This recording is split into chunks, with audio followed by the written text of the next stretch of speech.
নমস্কার।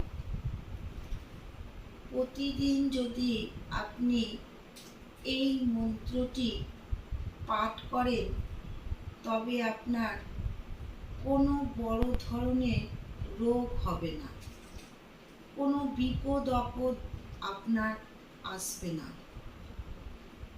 আপনার কেউ ক্ষতি করতে পারবে না, আপনাকে কোনো ব্যাপারে ভোগাবে না। মন্ত্র পাঠ করলে শরীরে একটা দৈব শক্তি প্রবেশ করে, সেই কারণে মন্ত্র পাঠ আপনাকে প্রতিদিন করতে হবে, তাহলেই আপনি ভালো থাকবেন। প্রতিদিন স্নান করে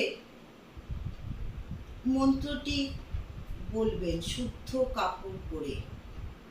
সময় পেলে 108 বার করে বলবেন, আর যদি আপনার সময় না থাকে তবে 3 বার করে বলবেন, সকাল সন্ধে। মন্ত্রটি হচ্ছে ওম ইং হ্লিং ক্লিং ওম নমঃ শিবায়।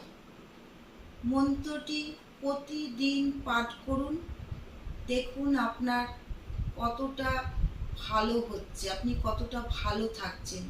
করে দেখুন, খুব ভালো থাকবেন।